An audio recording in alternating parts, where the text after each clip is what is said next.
Movie की शुरुआत में हम जैक नाम के एक मौसम विज्ञानी को देखते हैं जो बेसिकली अर्थ के मौसम में हो रहे बदलावों पर रिसर्च कर रहा होता है। अगले सीन में जैक अपने कुछ साथियों के साथ एक बर्फीले जगह में बर्फ के सैंपल्स इकट्ठा करने जाता है और तभी ड्रिलिंग के दौरान नीचे की बर्फ टूट जाती है और एक बहुत बड़ी खाई बन जाती है। लेकिन सैंपल के खाई के दूसरी तरफ होने की वजह से जैक खाई की दूसरी तरफ कूद जाता है। अब जैसे ही वो वापस आने लगता है अचानक खाई की चौड़ाई बढ़ जाती है। हिम्मत करके जैक अब दूसरी तरफ जंप करता है पर वो ऐसा नहीं कर पाता और सीधे नीचे गिर जाता है। और जब उसके साथी नीचे देखते हैं तब उन्हें पता चलता है कि जैक अभी भी जिंदा है और एक हुक के सहारे लटका हुआ है। अब दोनों मिलकर उसको ऊपर खींच लेते हैं और उसकी जान बचा लेते हैं। अगले सीन में दिल्ली में चल रही यूनाइटेड नेशन की मीटिंग को दिखाया जाता है। ये मीटिंग दरअसल ग्लोबल वार्मिंग पे होती है जिसमें हर एक कंट्री के डेलीगेट्स यानी प्रतिनिधि आए होते हैं। जैक उस मीटिंग में अपने रिसर्च को बताता है। वो कहता है कि हमने कुछ दिनों पहले नॉर्थ पोल में कुछ रिसर्च किया जिसके नतीजे बहुत चौंकाने वाले हैं। हमारी गलतियों की वजह से अर्थ के टेम्परेचर में बहुत तेजी से बदलाव हो रहा है। अगर हमने अभी भी कोई एक्शन ना लिया तो आने वाले कुछ 100 सालों में हम अर्थ के टेम्परेचर में खतरनाक बदलाव देखेंगे। कहीं तेज बारिश होगी,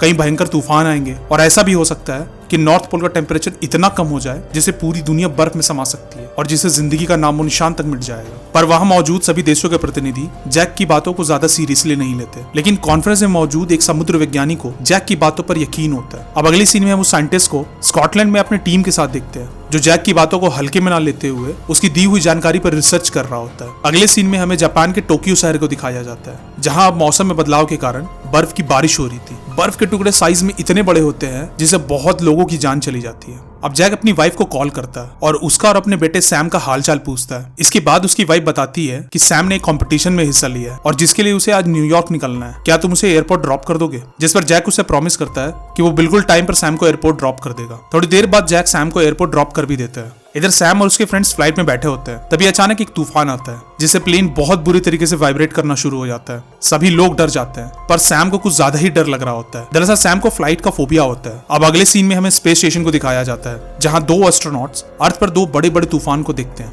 और काफी शॉक हो जाते हैं। नेक्स्ट सीन में हम वापस उस समुद्र विज्ञानी को देखते हैं जिसे अपने रिसर्च के दौरान दुनिया के 3 अलग अलग हिस्सों में मौसम के बहुत ज्यादा खराब होने की जानकारी मिलती है। इधर सैम भी अपने दोस्तों के साथ न्यूयॉर्क पहुंच जाता है। कार से उतरने पर वो आसमान में बहुत सारे बर्ड्स को एक साथ उड़ते हुए देखता है। वो ये देखकर काफी हैरान हो जाता है पर वो इस पर ज्यादा ध्यान न देते हुए कंपटीशन में चला जाता है जहां फर्स्ट राउंड होने के बाद एक छोटा सा ब्रेक मिलता है। दूसरी तरफ साइंटिस्ट जैक को कॉल करता है। वो उसे कहता है कि तुमने मीटिंग में आने वाले 100 साल में मौसम में जिस बदलाव की बात की थी वो दरअसल अभी से ही शुरू हो गया है। तुम्हारे रिपोर्ट्स के बेस पर मैंने भी रिसर्च किया और अब तुम ये जानकर बिल्कुल हैरान हो जाओगे कि एक बहुत बड़ा बर्फ का तूफान पूरी दुनिया में फैल रहा है जो अपने रास्ते में आने वाले हर एक चीज को खत्म कर देगा। ये सुनकर जैक एकदम घबरा जाता है क्योंकि दुनिया को बचाने के लिए उसके पास ज्यादा टाइम नहीं बचा होता है। अब जैक अपने सीनियर्स के पास जाकर इस तरह के मौसम की जानकारी देने वाले एक डिवाइस को बनाने की बात करता है ताकि मौसम खराब होने से पहले ही लोगों को आगाह करके उनकी जान बचाई जा सके। पर उसे डिवाइस बनाने की परमिशन नहीं मिलती। अब अमेरिका के एक शहर में बहुत भयंकर तूफान आता है जिससे लगभग 80% लोगों की जान चली जाती है।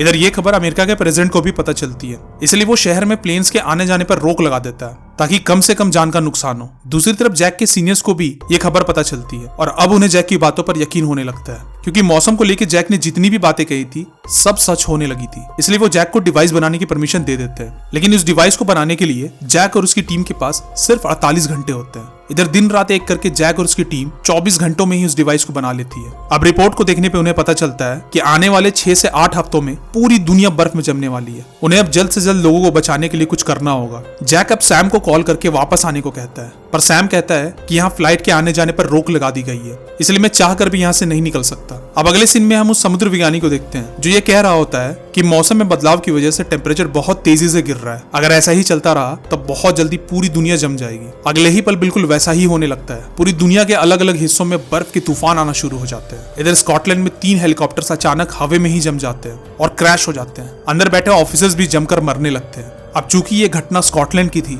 और साइंटिस्ट भी स्कॉटलैंड के ही थे इसलिए जैक उन्हें तुरंत कॉल करता है और वहां से निकलने को कहता है। जिस पर साइंटिस्ट दुखी मन से जैक को कहता है कि अब बहुत देर हो चुकी है, अब कुछ नहीं हो सकता। और इसके बाद वो जैक को भारी मन से आखिरी गुड बाय कहता है और फोन रख देता है। अगले ही पल तूफान के चपेट में आने की वजह से साइंटिस्ट और उनकी पूरी टीम की मौत हो जाती है। अब हम सैम को देखते हैं न्यूयॉर्क में भारी बारिश होने की वजह से सैम और उसके दोस्त वहां फंस चुके होते हैं। बाहर जाने पर गार्ड उन्हें लाइब्रेरी में जाने को कहता है और जैसे ही वो लाइब्रेरी की तरफ जाने लगते हैं उनकी तरफ पानी की एक बहुत विशालकाय लहर आ रही होती है। सैम ये देखकर काफी घबरा जाता है और जल्दी से लाइब्रेरी के अंदर चला जाता है। इधर मौसम में बदलाव के कारण समुद्र का पानी पूरा न्यूयॉर्क सिटी को अपनी चपेट में ले लेता है। अब पूरा शहर पानी में डूब जाता है। तबाही का ये मंजर देखने में बहुत खतरनाक लग रहा था। अब सैम लाइब्रेरी में जैसे तैसे एक फोन ढूंढता है और अपने फादर को कॉल करता है। वो उन्हें न्यूयॉर्क के कंडीशन के बारे में बताता है, जिस पर जैक उसे किसी भी हाल में लाइब्रेरी के बाहर जाने से मना करता है। जैक सैम से कहता है कि बेटा तुम वहीं इंतजार करना, मैं तुमसे प्रॉमिस करता हूँ कि चाहे कुछ भी हो जाए मैं तुम्हें किसी भी हाल में वहां आकर बचा लूंगा। अब एक मीटिंग में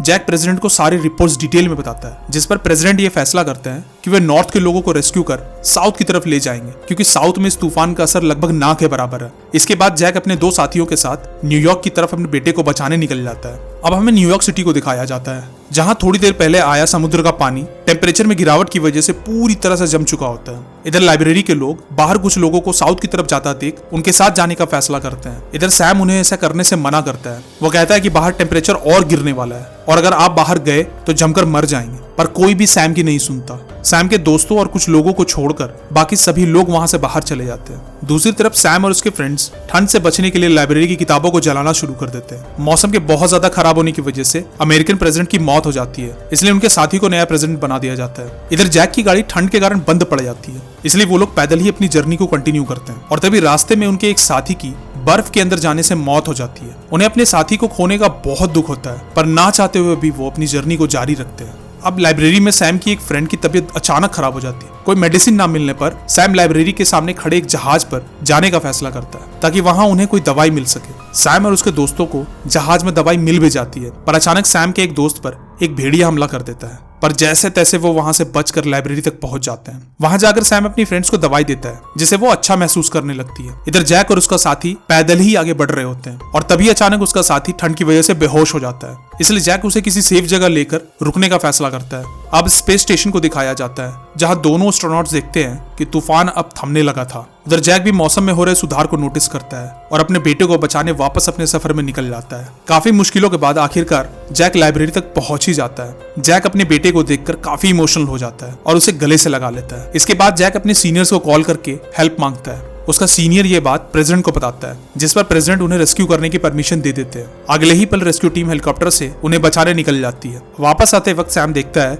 कि काफी लोग हैं जो अभी भी जिंदा है, और ये वो लोग थे जो किसी न किसी बिल्डिंग के अंदर थे, बाहर नहीं गए थे। इधर हमें दिखाया जाता है कि अब धूप खिल चुकी है और मौसम धीरे धीरे ठीक हो रहा है। अब अगले ही पल हम नए प्रेसिडेंट को एक प्रेस कॉन्फ्रेंस में देखते हैं, जो जनता से माफी मांग रहे होते हैं। वो कहते हैं कि अगर मैंने जैक की बातों पर पहले से ही ध्यान दिया होता तो आज शायद बहुत से लोगों की जान बच जाती। साथ ही साथ वो लोगों से ये भी कहते हैं कि ये कुदरत की बस एक चेतावनी भर है। अगर हम अब भी अपनी दुनिया की कदर नहीं करेंगे, उसको गंदा करते रहेंगे, तो कुदरत हमें इससे भी बड़ी सजा देगी। आखिरकार कुदरत ने हमें बता ही दिया कि उसके आगे हमारी कोई औकात नहीं। और इन्हीं सब बातों के साथ मूवी का एंड हो जाता है। आपको ये मूवी कैसी लगी कमेंट करके जरूर बताएं।